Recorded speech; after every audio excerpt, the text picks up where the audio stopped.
حنا غاديين المقبره القديمه ديال قصر أسرير بتنجداد الرشيديه. هذا هو القصر ديال أسرير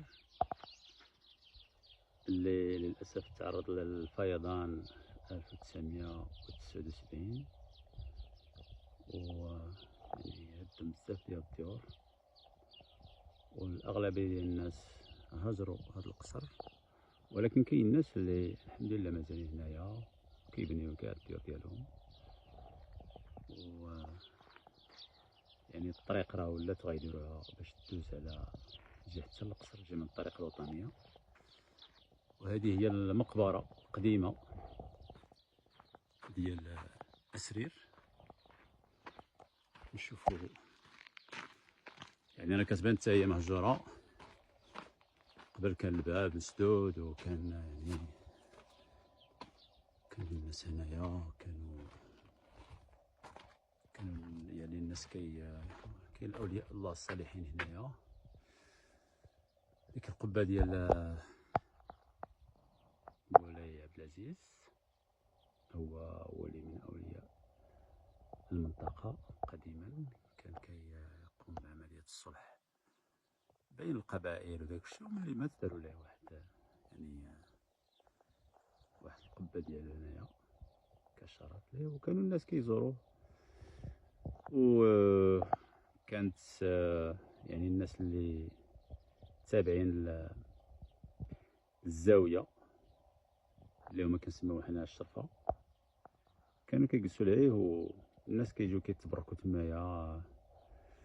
يعني العيالات اللي ما كيولدوش ولا اللي الزواج عندهم ما انكش ولا اللي عنده شي مشكل، انا داك الساعات كانوا الناس كيعتقدوا بان زعما راه الا نعسوا تمايا ولا الا تبركوا راه غادي يعني تكون عندهم البركه. هذا هو الولي من اولياء الله الصالحين مشهور حاليا. هذا قبر كانوا كيحطوا العيالات وداكشي، كنعقل فاش كنا صغار كيحطوا شي شماع، شي خطره شي زرع ولا شي خطره شي فلوس درهم ولا 4 دريال تبركوا بها. حنا كنجيو الدراري الصغار كنهزوا ديك الفلوس كنمشيو نشري بهم كره باش نلعبوا. ايوا فوالا هادو هما قبوره، يعني الاكثريه راه تمحى مبقاش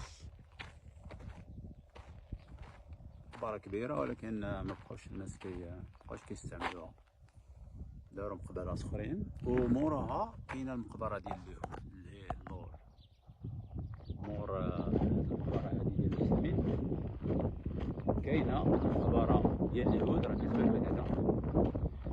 واليهود راه كيجيو حتى لهنايا باش يزوروها، وهما داروا لها الحيط شتي